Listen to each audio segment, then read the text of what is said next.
Hello, everyone. Welcome to our webinar today. We're going to give everyone a few minutes to enter, but in the meantime, if some of you want to share in the chat where you're dialing in from, we can do some little audience hellos and introductions.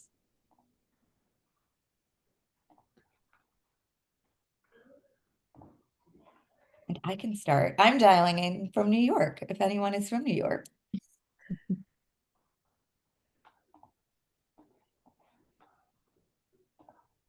No, quiet audience. If anyone wants to, oh, I see a raised hand. If you want to chat where you're from, let us know. From California, from LA, Oklahoma City, New York Nice. City, another fellow New York Cityer. We've got everyone. Ooh, Toronto, New Jersey, Pennsylvania, Dawson. Oh, now you're all chatty. I love this. New York. Well, welcome everyone. We are so excited to have you guys here with us and for this webinar. For those who don't know me, I'm Lindsay Klinsky. I am the Director of Marketing here at Okendo. We are a customer marketing platform for Shopify brands, and we focus on reviews, referrals, quizzes, surveys, and our loyalty product is coming out soon. So we're super excited to talk to everyone today and to have you join us for our Marketing to Gen Z webinar. We're really excited to discuss how to engage and build stronger relationships with this really unique generation of consumers. So I'm joined by an incredible lineup of speakers today, and I'll let them introduce themselves in a second. But just wanted to do some housekeeping before we get started. So if we have time at the end of the webinar, we are going to look to do some live Q&A, but if not, feel free to put any of your questions in the chat and our speakers will try to answer them, as they're not speaking. As well, we are recording this session, so you will get a copy of the recording within 24 hours if you have to hop off early or you want to catch up with it later. So with that, I will let our amazing speakers introduce themselves, and let's start with you, Taylor. Cool. I'm Taylor. I'm the Director of Digital Merchandising over at SKIMS. So we are a solution-oriented loungewear, underwear, shapewear brand founded by Kim Kardashian. Love it. And Shannon. Hi, my name is Shannon. I work at Postscript, and we are an SMS marketing platform for Shopify brands. I am a customer success manager here. I was previously in onboarding, so I've worked with over 200 brands on different SMS marketing strategies and getting them up and running. So, Great. And Elisa. Hi, everybody. Elisa Taggart from Electriq Marketing. I'm the VP over there, and we specialize in working with Shopify brands on their web design and development and lifecycle marketing strategies, especially from like a Gen Z mindset. So this is a very hot topic for us. Yes, absolutely. Like I said, incredible panel of speakers, all female as well, which I'm super excited about as well. But with that, let's get started on the conversation, why we're here today. So kind of a question to all of our speakers here, just to kind of set the stage and really like understand what this generation is like. Why are Gen Z shoppers different from past generations? And how does this impact how they shop and what they expect from brands? And Elisa, I want to take this one. Sure. I think one of like the biggest things is obviously social media. That's a no-brainer for most people. But one of the big things, and I'll let Taylor and Shannon also kind of jump in here, is everyone's looking for a brand that's going to like defer back to who they are and like relate to them as a person. So if you think about social media, obviously you have like general social media marketing and like Reels and TikTok and all of these different things. But the biggest thing is when you think about who people follow, like the influencers they follow, they're always looking for people who are like them. Influencers who are like similar to them as far as like body type or body size or like things that they like, different interests and things like that. So everything's very much about bringing like the product or the brand back to them and like what makes the most sense for them and who the influencers that they're following and who they can relate to the most that's using that product or wearing that outfit or whatever it is. So the personalization aspect, like we've come a long way from like the hi at friend or hi at whoever, just like plugging in someone's first name. It's way beyond that now. It's all about like, okay, can I actually relate to the person that I'm relying on for marketing and like purchasing products, not from, but like using their channel to do so. I think too, what makes Gen Z different is, back in the day, you would rely on a TV commercial or a magazine to find the next best thing, or like a catalog, like Victoria's Secret catalogs were like the thing. But now with the access to social media, it's like, shoppers are always on to the next thing. Like they're constantly being fed different brands, different products, dupes of that product, a cheaper version, a better version. So it's just so much overexposure. And so I think that that's just one of the main ways that they are definitely shopping differently than other generations. Absolutely. Shannon, anything on your side to add to that? Yeah, I think, we talked about kind of like the eco-conscious and sustainability aspect of it. I think we've talked about kind of like the duality of like the dupe culture, but also wanting to like buy from brands that have, that conscientious background, and they can kind of like get behind the brand as a whole and not just that one product that they're buying. And I think going back to what Alyssa was saying too, is like that, kind of influencer lifestyle culture, like they're wanting to see, again, they're not seeing those magazines, they're wanting to see like, how is this going to fit into my life, is just a very different type of marketing than we've seen in the past. So making it kind of personalized in that way as well, and being like, this is how it's going to fit into your life, not just like, here's a product with a discount or a price tag. So Yeah, absolutely. And I think like your point as well about like they're wanting someone to fit with them and like them, it's for influencers, but I even think it's like the power of their friends and family and being able to like truly like relate to the people that are using these products and being like, I trust them more than like a high production like PDP image, right? Like everyone kind of wants to see like the real, the organic, all of like those things in this generation. So I think those are all really great points. And then, as we were talking about social media in particular, I mean, to your point, the overexposure, there's so much going on, there's so much content. I don't think there's ever been a generation that has had this from like the beginning of kind of their life for the most part. They've always had a lot more social media than generations in the past. But with that, just in social media in particular, are there any trends, and that can be like organic or paid on social across any of the social channels that you see like are really getting strong engagement from Gen Z? And Taylor, I'll let you take this from the SKIMS side first. Yeah, sure. So for us, something that we see that works really well organically, and once we put paid spend behind it, is get readies with me, unboxing, just organic content like that. Like Alyssa was saying, people want to feel connected to whether it's the influencer or the brand that they're watching on social media, and a get ready with me is just so vulnerable almost, so you're just literally in someone's bedroom watching them unbox their SKIMS. And those type of videos do really well because it's like a true, unboxing experience. Like, whoa, a lot of times with our shapewear in general comes out of the box very tiny.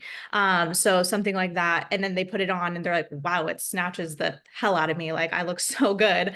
So, those type of videos do really well, like that wow factor, in a very organic way. You can tell when it's pre-produced or overproduced. So those type of videos do really well.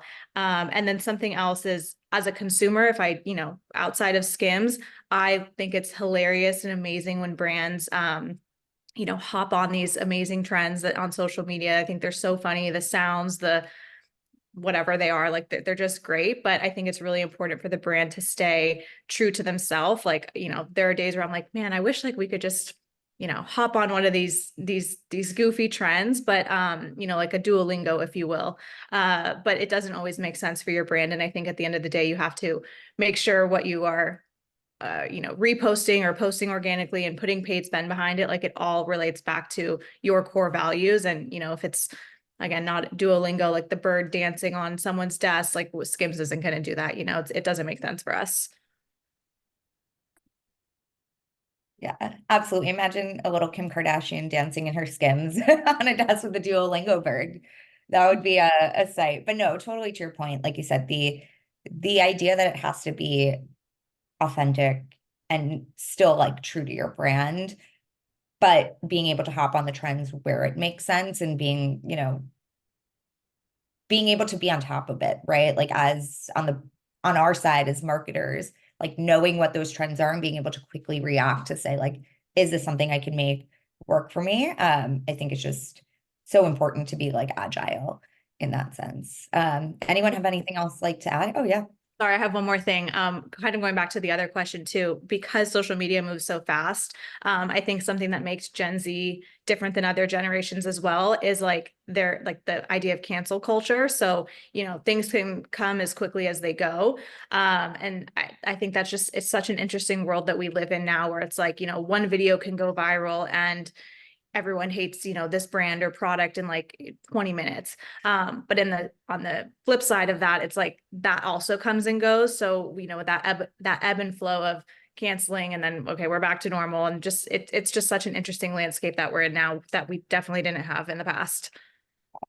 Yeah, that's a very valid point that like again, I think it just goes back to that authenticity, right? I think like a lot of that cancel culture comes from not being authentic or like doing something that doesn't feel right within your brand or doesn't resonate with your consumers too. And I think like that's where a lot of it is. It's their values and what they care about, making sure like who they are.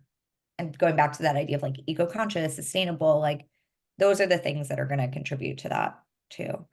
Anyone have else like anything to add on the social media? Any trends? Any thoughts? I think one of the another trend, and this kind of ties into what Shannon had mentioned, and like as a response to the previous question, is like how things will like fit into their life. So like I was actually just thinking about this, like these a day in my life, like vlogs and like videos and things like that. I watch those like aimlessly and they feel so pointless to me, but it's actually really, really smart marketing because like, for example, like the greens trend that like everybody hopped into, those like day in the life with me, oh, and I drink my like Bloom greens or whatever.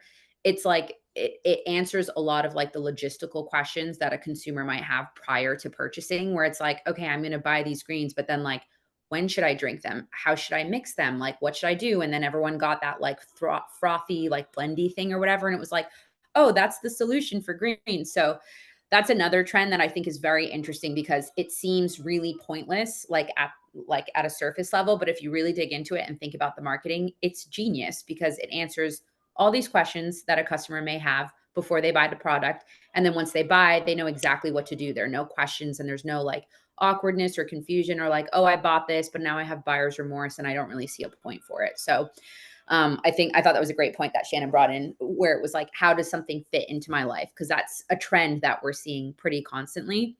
And then another thing, just to kind of piggyback off of what Taylor was saying about like brands being authentic to themselves.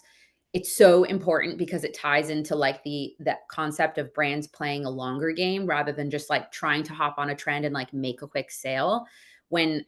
When you don't stay true to your brand, consumers also get confused about who you are and what you're doing. And so the likelihood of them coming back to buy something else or like actually staying loyal to your brand is very, very far from like what's actually going to happen. So like if you think about SKIMS and their marketing strategy, like once you buy SKIMS, apart from the product being awesome, obviously, shameless plug, but there's also the idea that like their marketing strategy is so direct to who they are as a brand. So you never get confused. Like when you're buying from SKIMS, you know exactly who you're buying from, you know the vibe, you know what you're going to get from them. And there's no like, oh, they're going to like, we're suddenly going to see like Kim Moji come back, like dancing on our like computer screens. Like there's none of that, you know? So I think playing the long game is like so important when it comes to like getting overexcited about these trends because there is such a thing as going overboard. And when you go overboard, you start to lose people. So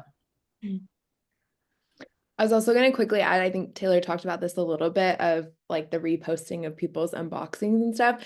Two brands that I love and follow specifically like on Instagram, they often almost like daily will repost people just tagging them in their stories, whether it be influencers or people that just like their product and enjoy it. And obviously they're not like reposting every story, but one as a consumer, like I'm kind of like, oh, maybe I should post and like tag them to see if they'll repost me. But it also makes it more relatable for me. And I'm just like watching their stories, like seeing their real consumers just like drink their drink or put on their lip balm or whatever it is that day. Which then I'm like, oh, maybe I should go drink one of my drinks or whatever. And so that makes it like even just Instagram stories like a little bit more relatable and fun to see real people on that. So Yeah, totally. The amount of times I'm like, I should start making TikToks. I should do it. Why not? Why? And then I'm like, oh God, it's so much work. One more thing on that sense of like relatability and seeing real people, something that we, balance, that's hard to balance and that we balance at SKIMS is we have very elaborate marketing campaigns for a lot of our drops. We are like a drop focused business. But we have very elaborate marketing campaigns, but then we also are a very influencer based brand. So like we really rely on our influencers and like we're very strategic with who we're picking. And oftentimes we'll find that like, the elaborate marketing campaign that we had that we're like, wow, this is so cool. Like we did it, hits, from press, but like actually the comments on social are like, thank God this influencer is wearing this bra. Like I can actually see what it looks like versus, the highly editorial style campaign that we might, put on a billboard. But people really, really do. I know we're like, hitting the same point over and over again, but people really do rely on seeing real people in the products, whether it be a lip balm or a bra, or a greens juice. Cause boy, did I buy that frother also. People really do, rely on seeing like the everyday person trying this stuff on. And what also makes it so cool is, nowadays it's not like, you have a YouTube channel and follow me, subscribe to me. It's like your video on TikTok, which is why I have this thought all the time, but your video on TikTok could literally just go viral overnight. And then all these people are literally watching little old me, make my green juice and try on my Skims. And it just goes back to like, true, we're not only reliant on these big name influencers anymore, because truly in this day, anyone can become an influencer like overnight. Yeah, 100%. I think it's all like, kind of summarizing a lot of this too. It's like building that community of like people and influencers, and like that is kind of part of that long-term strategy for engaging with this generation, to build that loyalty that's going to keep them coming back. Like true point, Elise, like obviously it's the product first if they don't resonate with the product, but then it's really about like where else can they engage, and like making sure they see like other people, using the product and feeling like they're part of something bigger. So I think that's great. And like I'll also say, non-social media related, but even like with the power of reviews as well, like being able to encourage photos, videos, data from other customers, being able to see like, hey, this person, in the Skims example, like, they have the same bra size as me, or we're the same, size, or we have the same concerns about like where we want to, see these clothing, like snatch us in, you can ask those questions, and then other consumers can look and say like, oh, this person is like me. They have the same needs as me. They have everything I'm looking for. This might be the right product for me. So it just kind of goes to show like authenticity again, not highly produced, real feedback, community. Like that's really, really important for this generation of shoppers. So with that, just pivoting a bit, because I know we've talked so much about social media and like the impact of being authentic. Are there any other channels, just again, knowing like there's so much being fed to them all the time, content wise, like, or any other marketing tactics that are off social media that brands should look to apart from that to stand out for Gen Z? Like anything in particular that resonates with them? Yeah, something that SKIMS does is we don't have any physical stores, but we do have wholesale activations within, Nordstrom and across the country and world. So we have that where people can actually touch and feel SKIMS. I think that's like one of the main things about having an e-commerce first business is I think people are still in the mindset of like, I can't touch it. I can't feel it. Like, I don't know what this is like. I've only seen it on social media. Like, is it actually that good? So it's great that we have that presence, but then we also do these very cool pop-up experiences, whether it's a swim one in Miami for a swim drop, or we have a spring shop activation right now at Nordstrom in New York, and then others like across the world. So that really brings people together and enforces that sense of community as well. Like, okay, SKIMS, I mean, of course, that our pillar is, inclusivity. But okay, SKIMS really is inclusive. Like, I don't need to just go online and cross my fingers that it fits. Like, I can go in store, experience this cool thing. There's of course all the cutesy, the SKIMS ice cream and stuff like that. And they get that sense of like belonging, and they are a part of the brand with us. Yeah, absolutely. I think I might have to go visit that NYC Yeah, of course. Yeah, totally. It's very cool. pop-up. Anything else that you guys can think of that like any other channels that are resonating particularly well? I mean, I think we're going to talk about this a little bit more later, Lindsay, but I'll just jump into it. Obviously, I'd be not doing my job if I didn't talk about SMS marketing. But obviously, yeah, we've talked a lot about social media, and like particularly for Gen Z, let's say, sure, they discover your brand from social or through a friend or something like that. But something at Postscript that we talk a lot about is like subscriber lifetime value. So making sure they're not just making that one purchase, but becoming a loyal customer, all of that good stuff. So just in the realm of SMS marketing, it's like, I think a lot of brands are starting to realize, okay, we got in the door, we're doing SMS marketing. Now, how do we make sure we're not doing the same thing in SMS as email, because they're two completely different channels? And so making sure like this is a very personal channel. At Postscript, we talk a lot about how someone's experience is going to be like they're getting a text from their mom and then your brand right after. And so like that is just so different than maybe an email inbox experience. And so making sure that like the language is appropriate for that channel and personalized.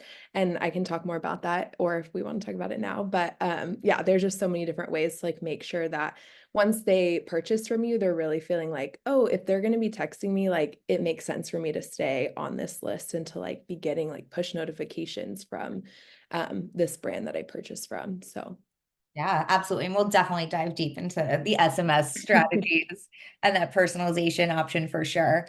And one thing too that I think is, important that isn't necessarily just Gen Z specific, but knowing that like a lot of the influence that they have again is just from organic micro influencers. Like obviously there's paid influencers, there's organic things like pop-up shops, like all of these channels that aren't necessarily like traditional marketing per se.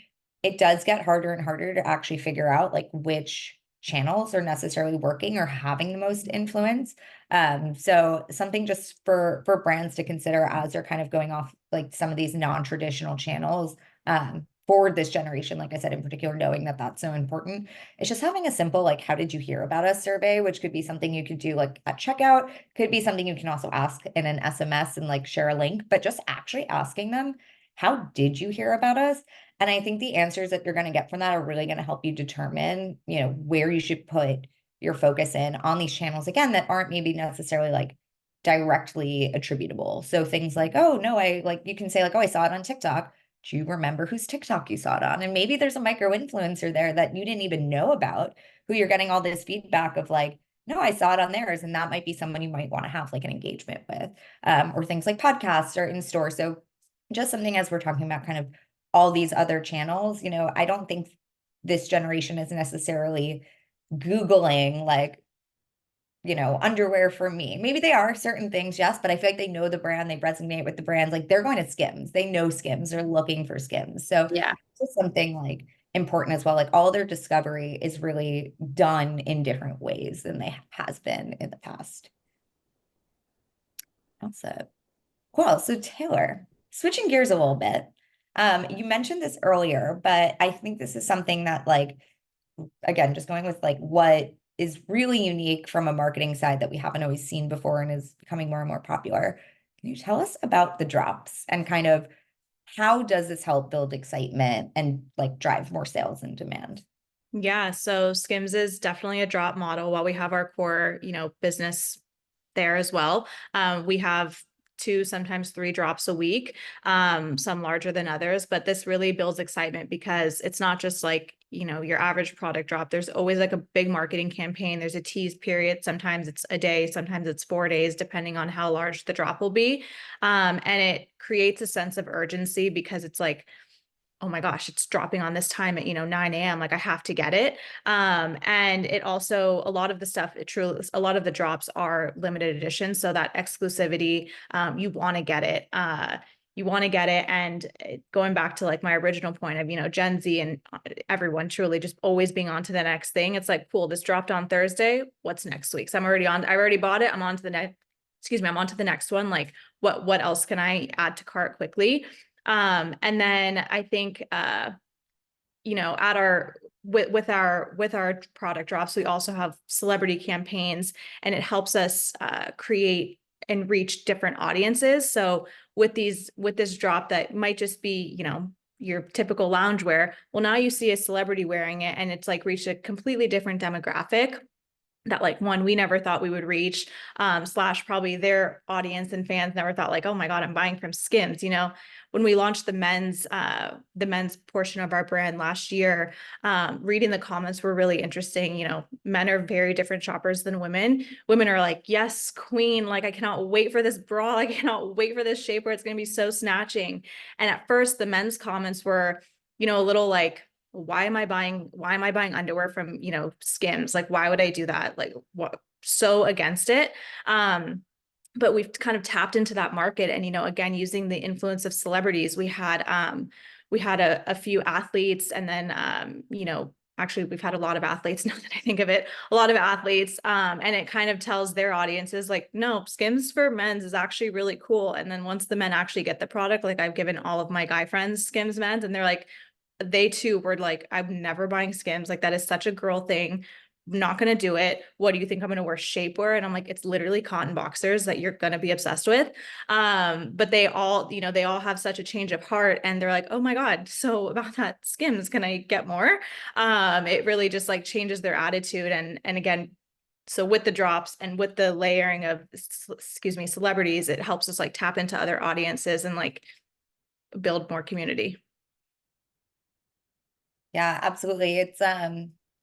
I mean, I've definitely missed out on some of the drops before. I'm like an hour late and I'm Me like, too. oh my God, the color's sold out already. Like Yeah. it's crazy, but it does induce that sense of like FOMO as Mhm. well, which I feel like is yeah, like such a Gen Z word. It's just like I have this fear of not being a part of something, and like makes you think, okay, I missed this one, like gotta get on that next train. I think that's so funny what you said about like the men and them being like hesitant, because it just goes to show again, just like that power of like your friends and family and their recommendations and people you know and you trust. And like even thinking about just like referrals, right? Like the amount of times like I have like loved a new brand and then I'm like, oh my God, I need to tell everyone I know about this, and making that into like kind of a program where you're encouraging that behavior. Because most likely like your loyal customers are probably going to be talking about you and being like, oh my God, I had no idea I would love this. But it's such a great way to like incentivize and make sure that like you are getting, that word of mouth, that brand advocacy,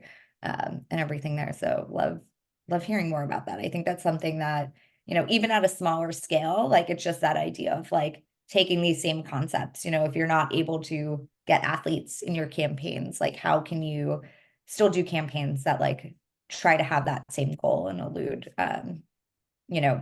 those same feelings for Gen Z on a smaller scale too. Yeah. And it's interesting because as a consumer, like I've seen other brands do it as well, like anything from, of course, like clothing and loungewear to like cookies. Like there's that one cookie brand, I think it's Last Crumb, where they're literally a drop model. And if you go on their website on any given day, well, at least I know back when they launched, I haven't been on there. I don't frequent their website, but their cookies are delicious. But like, you go on their website and it's like, you missed this drop of cookies.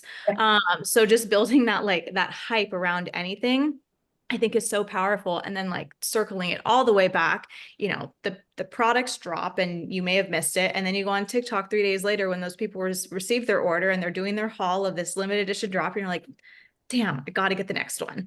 So it's just like a never ending cycle. Yeah. Last Crumb is such a good example. So the team that I worked with, like back in the day when they first started, we worked with them on like their drops, and it was insanity. Like, I mean, they would sell out of these boxes of 12 cookies for $140. and they would sell out in literally 15 seconds. Like it would be like you'd refresh the page to like hit the drop and it was all gone. And you were like, what? Like They're how? Like cookies. Yeah. yeah. And they're cookies and they are absolutely They're delicious. So so they're good. worth the hype. But like, and the other thing that they added onto that, and this is kind of going into like sort of a sidebar, but the experience as well, like once you got the cookies, like you felt like a goddess. Like they would come to your door and like you would open the box and it was like, oh, like unbelievable. Like just the experience around the whole thing, like they really hit the nail on the head with the drops. So yeah, drop model, all about it. That's a great I one. I actually think this is such a good point too. Sorry to not take us totally derailed, but exactly what you said, like that unboxing experience is something that's also so different to like this day and age. Like, Mhm. again, 10 years ago when you used to get a package, you're like, cool, rip it open, love it, whatever, next. Yeah. But now it's like all about that unboxing experience. And like truly that is such a big part of marketing. Not only the unboxing, but just like if you're in a store, like that whole experience as well. Mhm. I mean, I think we all have been to stores where you're like, God, just let me go back online. Like everyone is so annoying in here. But creating that whole experience is so important. And I know I keep talking about TikTok. I personally am obsessed with TikTok. I'm like the token TikToker on our team. I'm like always sending them through. But we, it takes that one negative experience to just go on social media and then you have a whole group of people like, oh yeah, that sucks. But if you can flip that Mhm. conversation and always create this amazing unboxing experience or shipping experience, like to your point, like the last crumb like boxes, I'm like, oh my God, this is incredible. Yeah. It's something that, I've received those cookies maybe 2 years ago and I'm still talking about it. Yeah. Yeah. It's everlasting, truly. Yeah. Yeah, that's such a good point too about just like you guys said, the experience. Like it's not just your website, it's the whole journey that you're creating throughout. So even again, if someone doesn't buy from you right away, how are you engaging them in SMS to keep it going? How are you like how is it consistent throughout every point that they've engaged with you, whether that's like the beginning of their discovery or, as a repeat customer? So I think that's actually a great transition because, obviously there's so much competition. We're really talking about like how to stand out. And I think Mhm. something like Elisa, you mentioned earlier was like the long game, right? Like you Yeah. still have to play the long game. You can't always do that. So like, what are some ways that you can retain customers after, or Gen Z consumers after that first purchase and like make sure you're continuing to play that long game with them? Yeah. No, it's a great question. And I think it's with the brands that we work with, not the current brands that we have now, but like as you work in like the agency space and you work with loads of different brands, it's funny because when they approach you, they're like, okay, like we need to reach X goal in like the next 2 months. Like, how do we do it? Like, what's the thing? And it's like, what do you mean, what's the thing? Like, there are like 100 things that you have to do. And it's not just like do it once and then it's good. It's like taking a supplement, right? Like, oh, like I'm going to take turmeric because I want to improve my immunity. You can't just take it one day and then the next day, like, boom, you're healed from everything. Like you have to take it for like 3 months to feel the effects. And it's the same with marketing. And people forget. We actually had a client like approach us once, or a prospect anyways. And they approached us and they were like, we need you guys to do like the thing, like do the thing so we can go viral. And we were like, what do you mean the thing? And they were like, the thing, like they were acting like it was a switch. And we were like, no, no, no. You've come to the wrong place. Like we don't have the switch. There's no magic pill. Like that's not how it works. So kind of going back to something that I had mentioned when we were talking about like what makes the Gen Z generation different is Gen Z resonates a lot more with the person. Like that's who they're always thinking about at the end of the day when they're buying from a brand. So like when you buy like the Stanley Cup, which I also have here on my desk because I fell for that whole thing. Like you're not buying, like if you look at the logo, no offense, Stanley, it's not really that cute. Like this isn't like the first thing that I think and look at like, wow, I need a Stanley because the logo's so cute. And I back the brand and everything that I don't know what Stanley stands for. And like my husband was like, they made like tools back in the day. And I was like, oh, that's like so not my realm, like not my element. But I bought the cup. Why? Because of all these influencers that I was following, all of my friends, all the people that I was like going to yoga and spin with. And then I started to see these cups everywhere. And I was like, these cups must be so freaking awesome. Like I obviously need one. So now I have like the normal sized one with a handle, a 30 ounce, and then like the mini one. Cause I saw another influencer have the mini one. And I was like, that's perfect for a Diet Coke break. Do I drink Diet Coke? No, but I needed one. So like, it's that kind of thing where it's like, it's all about the person behind the brand. And even if it's not influencers, because I know influencer marketing has like a little bit of like, oh, like, is it worth it? Like influencers nowadays are expecting like 100 grand for a post, it's like out of this world. So even if it's not influencer specific, like making sure that you're very forthcoming and apparent about who your brand is, like even if it's not a specific person, like a celebrity, like in Skims case, but more of like, just, hey, like I'm the founder. This is what I stand for. These are the people that back me and my brand and work with me. And like, this is what we're about. So you're almost creating like a persona that aligns with your brand.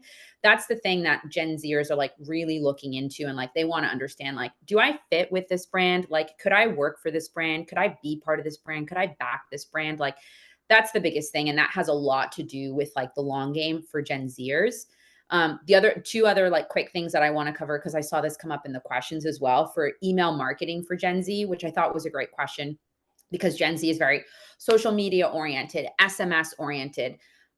I think like, obviously, as we talk today, like there are a lot of sort of generalizations that we're making. Like, it's so important for you to always understand and like talk to your customers directly, because you have some Gen Zers who may not fit like the typical Gen Z model, and they actually do prefer email because they feel that SMS is a little bit too much of like an intimate channel. So it's definitely worthwhile, like as you kind of like get customers onto your site, or they get to know you, like giving them that option of, hey, like, do you want us to text you, or do you want us to just email you? Like, we don't want to be all up in your face. Like, let us know what you want from us. Some people will kind of play both channels. So I think the email marketing side of things, it's really important to not forget, because a lot of people say like, oh, forget email, whatever. It's not dead. I know that's like the most oversaid thing ever. Email is not dead. You just have to do it well and do it smart, where you're really understanding if that's a good channel for your customers that you're addressing. But then also like the segmentation piece is so important. And also like using that as an opportunity to give additional content that's not just about pushing a sale to your customers. Like I think Shannon had mentioned, like when we did a dry run of this like a few weeks ago, she was talking about there are brands that like will send out like a playlist, like, hey, like happy Thursday, here's a playlist to send you off into the weekend. Like, that is dope. I am always looking for new music. I would love for a brand that I like or I'm interested in to send me a playlist, because then that gives you like another kind of avenue to understand the brand. Like if they're going to send me like all heavy rock music, that's not really my style. So I'm kind of like, maybe that's not the brand for me. But if they're sending me like all like 2000s hip hop and R&B, I'm like, okay, like we're vibing. This is the brand for me. So just like giving your customers, especially Gen Zers, like an opportunity to understand who you are as a brand, not just like, this is who we are, this is our mission, core values, etc., but like other fun little ways to show like, this is who we are, and like, this is what we're down with, and this is what we back. So sorry, I'm stepping down from my soapbox here, but yeah. It's the pasta company too that I will butcher the name, but they have the playlist for like how, like the song or the playlist is how long like it is to cook a certain pasta type. And I'm like, gee, so cute. So That's cute. so cute. Yeah. It's the pasta company that starts with a B. I just don't want to butcher it because Oh, I know what you're talking. yeah, Yes. I just don't know how to say it. Yeah, I think it's so important too, like what you were saying about like that fun content and not always having everything be a sale. And I think like one thing to realize is like, well, how do I know what fun content, like to send someone, like to your point, like maybe if they're sending me rock music, like that's not going to resonate with me, but how do you find out what your customers like? And I think that's just like another way too of figuring out, especially with like Google and Facebook and Meta, like they're making it so much harder to get information about your customers, that the more that you can ask your customers about them in ways that they trust, it's just going to make all of these channels so much stronger for you to be able to like resonate with. So if you're like, going back to fun content, just like an example I always use is like, I have really dry, like frizzy hair. And like, if I'm leaving a review or I take a quiz with a brand when I first get on their site and they're like, what type of hair do you have? And I tell them like, when they send articles that are like, oh my God, it's winter in New York City, because we know you live there and we know your weather. And like, here's how to take care of your dry, frizzy hair and like what to do and things to think about and like all those tips. And then maybe at the end, they're like, oh, and by the way, here's some products that can help. But that's just like so much more engaging than just like an email that's like, here's the product, 20% off, like go. So I think it's all about too as well, like that segmentation, that personalization, like making sure you have the means to collect that data on your own. Like that's super, super important because it just goes to show like how much this like fun, not sale. Like, yes, you can always use that for a sale, but it's like about going that step further, showing who you are as a brand, being helpful as well. And I think even too what you said about those founders, like being founder led and letting people know who that personality is, even if you aren't a celebrity, you're the average, person that just had this great idea because you had a problem and you figured out how to solve it. Like people resonate with that and they want to hear from you and they want that like other type of engagement from you as well. So it gives you an opportunity, like if you are a founder, to build yourself up and to kind of like have yourself engaged there. But that was my soapbox.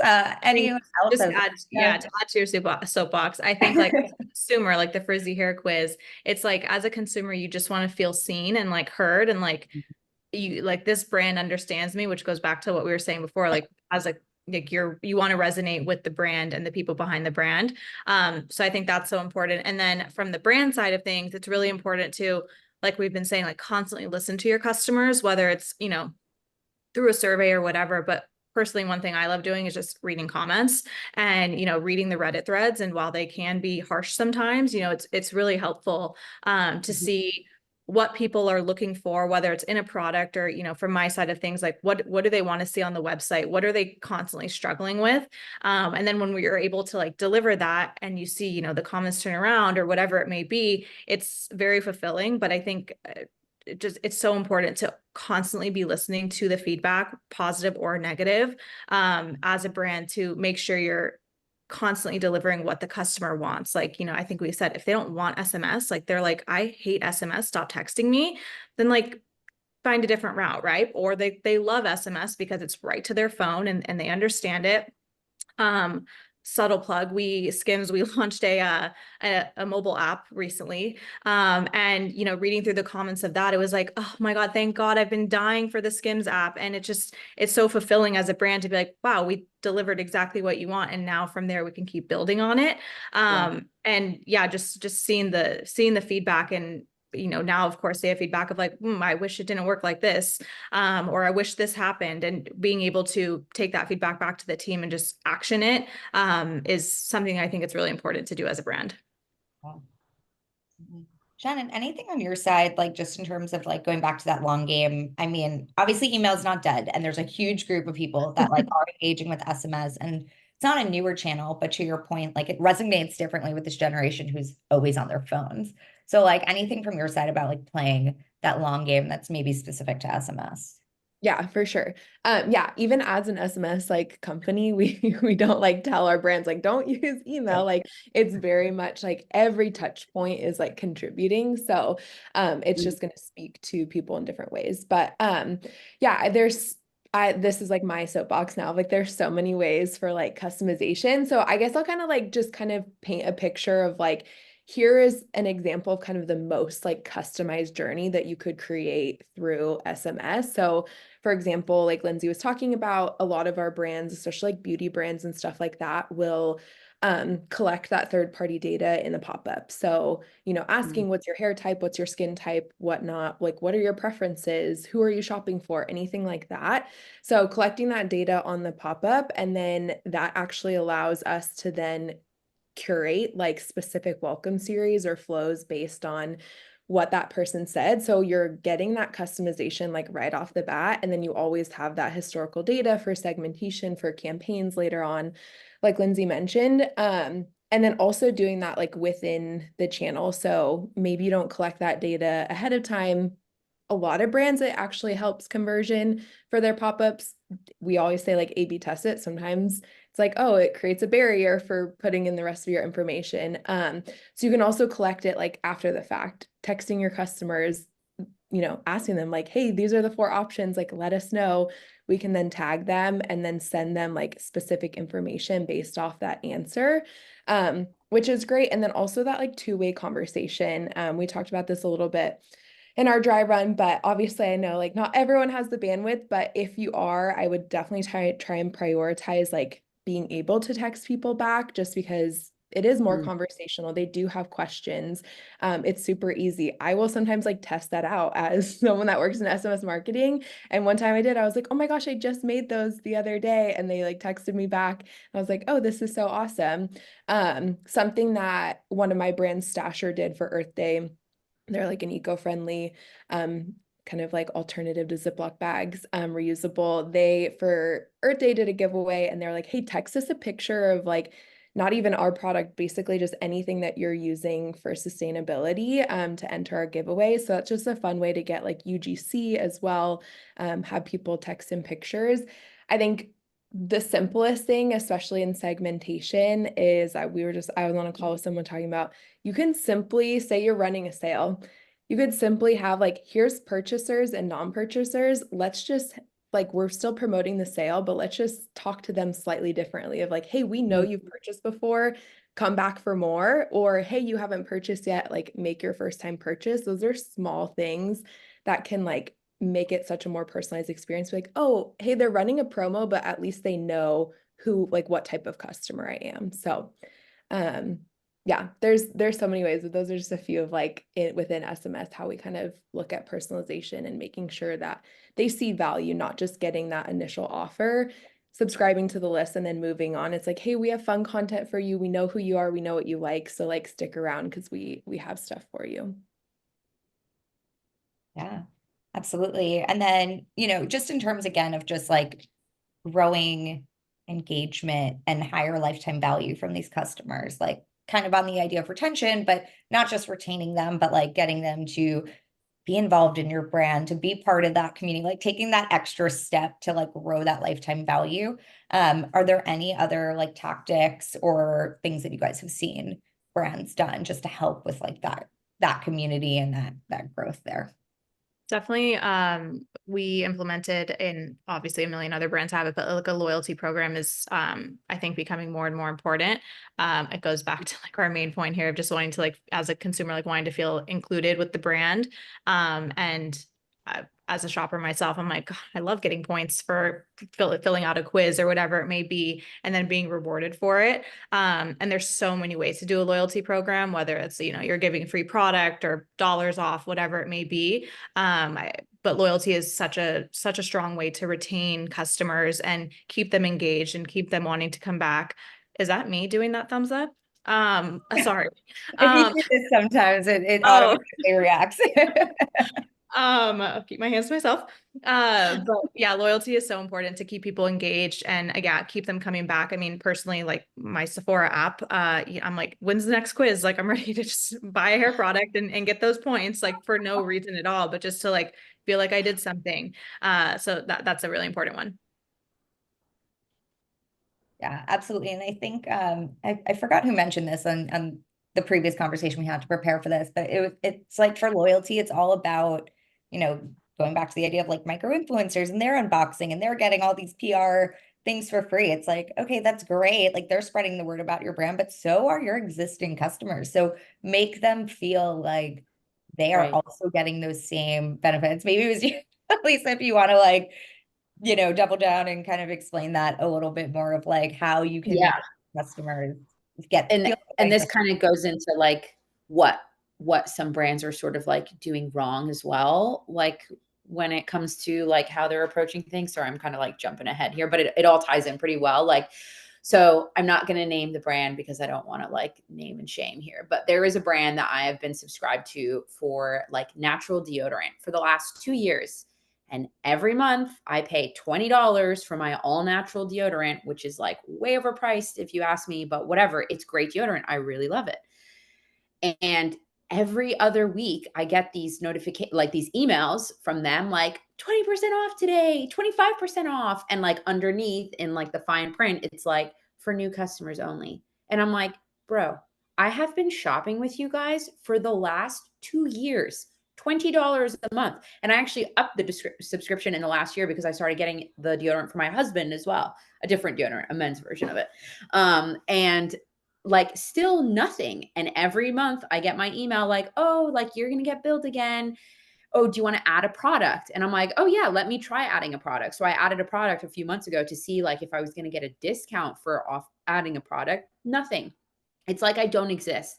They take my money every month. They don't look at me. They don't talk to me. They just send me these emails to like rub into my face that they're highlighting and honoring their new customers, but they don't give a crap about me. That is so annoying as a consumer. Listen, I'm not like a, oh, everyone gets a trophy kind of gal, but like I know that the Gen Z generation, like it's a lot more of like, hey, like I'm a shopper with you. Like, are you going to do anything for me at all? Because I've been pretty loyal to you guys and it doesn't seem like you're faithful to me back, you know? So, that whole thing, like I think brands need to like pause and rethink how it is that they're not only like acquiring and like trying to get more out of their customers, but how they're pouring back in, because there's somewhat of like a mutual like social transaction that's happening here. Like I am paying you money for a product and you are giving me that product under the expectation that that product is excellent, and you're going to also treat me very well because I could very well go anywhere else and buy that same product that might even be better, so you don't get my money anymore. So there's like sorry, and I sound so salty right now, but there is an aspect of this that's like, it's very frustrating where you have loyal customers, you have people that shop with you, you have people that are like preaching your name to everybody, like you have to buy from this brand and try this and try that, and then you get nothing in return. And that is so frustrating. Like you lose customers. I stopped my subscription last month. I was like, I'm done. I'm not shopping with you guys anymore. This is way too expensive. I can find other deodorant that's better and other brands that are going to actually have like a loyalty and point system that like makes more sense. So it's definitely something that I think like brands need to really, really like stop and think about it, where it's like, yes, we're all in business. Everybody needs to make more money. We all want the whole world to shop with us, but like, don't forget about the customers that got you to where you are now, because that's really crucial. I think that's such an important point. And, you know, here at Okendo, we kind of call those customers that are your brand advocates, that are leaving you reviews, that are telling your friends and family, like those are your super fans, right? Like those are the ones that are lowering your customer acquisition cost because they're telling their friends, hey, I love, you know, SKIMS for men, that like I never would have thought of. Like that's less money you have to spend on ads, right? Like you want to create those customers and foster those customers that are going to do the work for your brand. Like I think that's like a theme we keep talking about, right? Like social proof, you know, influencers, like they want to see it, right? So if you can lower that cost of acquisition for yourself by like really focusing on like, how do I make that customer experience great, and things like loyalty, where it's like, I'm rewarding you for being a part of it. Like, even if you have concerns about like margins and how much, like you can make that all work within your business. But when you think about kind of the offset of like, this loyal customer could actually do the work for me to help acquire new customers, and like the cost of where that can lower your cost of acquisition as well. Like make sure you're using a loyalty program to send those rewards, and not always like necessarily think about like, oh, this is a cost of a customer that I've already acquired. Like, why do I have to reward them further? Like there's other downstream implications for your business from a revenue side that you can gain by fostering these relationships. And again, with Gen Z in particular, like they're talking their influence. They can go on to the next thing. Like you picked a new deodorant company because of that experience. They're getting so much content fed to them that like keeping that engagement with them to make sure they're not going somewhere else is just super, super important. Like more important than I think it's ever been. Yeah. And even like oh, sorry, go ahead.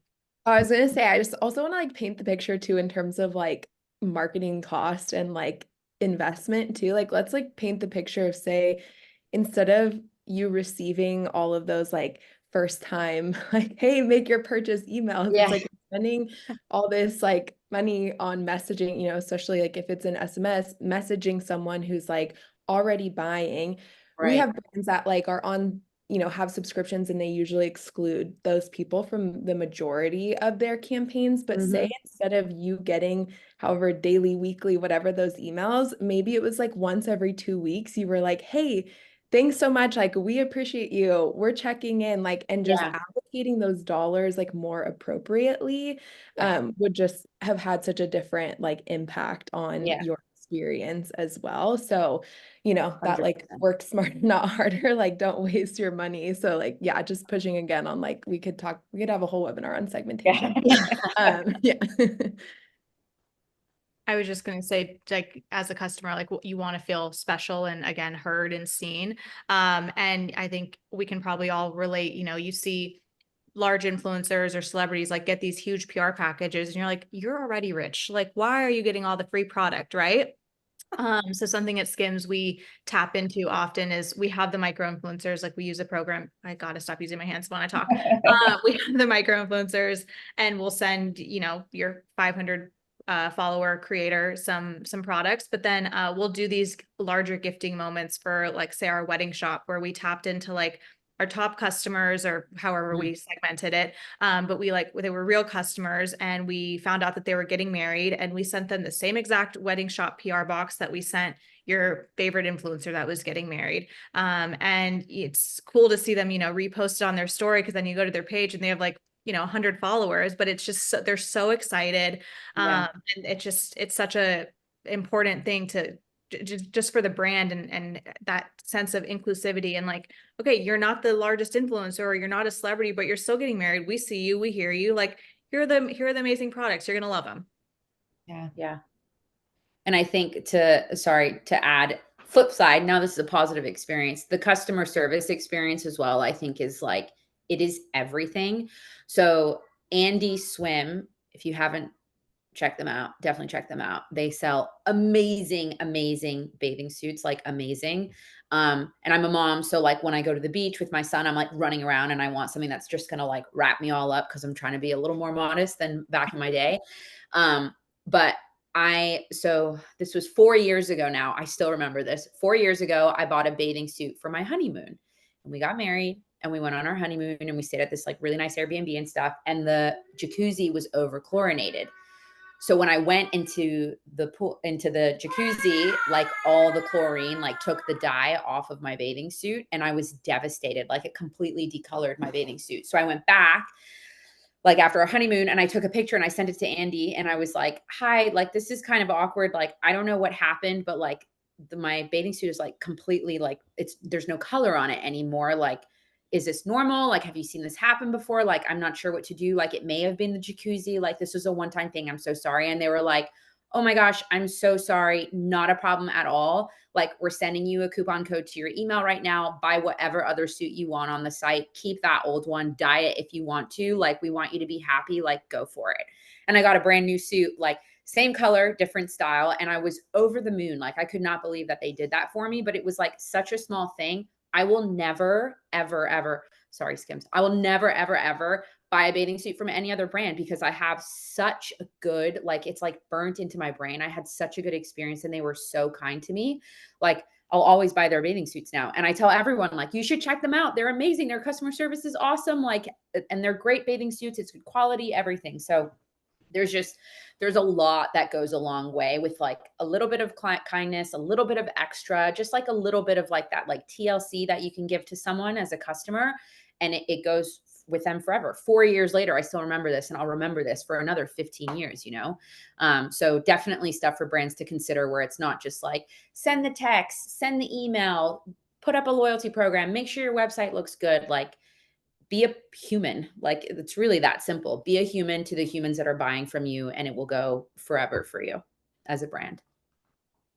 Yeah, absolutely. I think that's such a good way for us to like wrap this up. And if I could just like summarize the themes, it's like, be real, be authentic, be a human. Think about the experience from the beginning of the journey through the end. Make sure you're continuing to engage like these merchants in an authentic, fun way throughout their journey, because again, there's just so much competition. There's so much content that they're always exposed to, that you really have to think about like every piece. But again, if you do it in that way that's true to your brand, it's going to resonate. So I think we kind of said that in like a million different ways, but it's been great to kind of like see like the constant themes that are coming together. And yeah, we really hope like everyone got some tips and like strategies and ideas coming out of this. Like I said, thank you to our incredible speakers today. I think this was an amazing conversation. Find everyone on LinkedIn, connect, ask your questions. We're going to be sharing this, like I said, with everyone in 24 hours. But thank you so much again for joining us, and hope to see you all soon again. Thank you so much. Thank you.